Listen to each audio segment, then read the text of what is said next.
Here at ASH 2023, I will give an educational presentation focusing on BCR-ABL kinase domain mutations and their role in resistance to tyrosine kinase inhibitors in chronic myeloid leukemia. I will also remind people why and when it is important to test for mutations. Although now we have a huge therapeutic arsenal for resistant patients, and although mutations are not so frequent, still it is important to know mutation status in our patients for several reasons. First of all, because some mutations may impact on TKI efficacy. Some imatinib-resistant mutations retain sensitivity to second-generation TKIs, and even asciminib that are just recently approved will have its own Achilles heels. It's just too early to know which and how many, but still it will be important to check for mutation status even if we aim to switch to asciminib.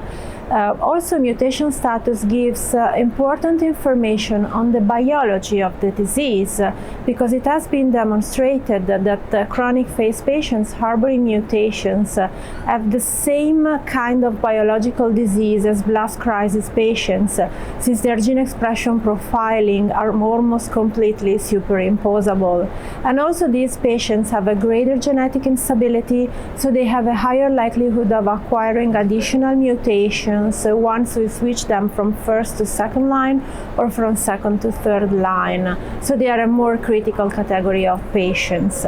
When mutation testing is important, very recently a panel of experts appointed by the European LeukemiaNet has finalized a manuscript reporting the best practice for molecular testing in CML, including for mutation testing.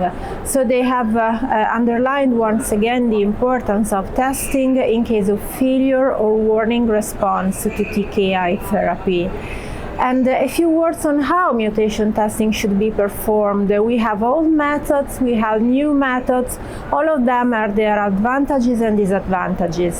So Sanger sequencing has been for nearly 2 decades the gold standard for mutation testing. It's easy, it's relatively fast, but it has limited sensitivity.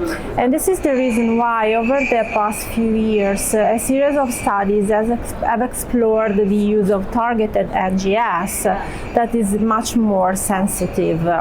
However, there are still some challenges regarding the implementation of NGS in routine practice.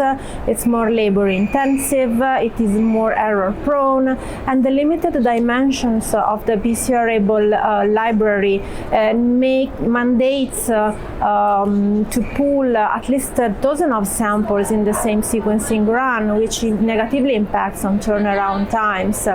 So there have been proposed additional methods that are mutation specific but are more sensitive, more accurate.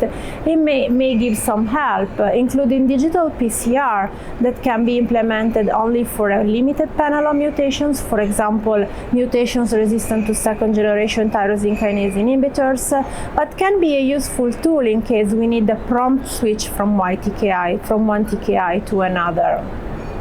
And as I mentioned before, we have finalized this manuscript with lab recommendations by the European LeukemiaNet, and so people can find all the last suggestions and recommendations on how to monitor patients and how to perform mutation testing.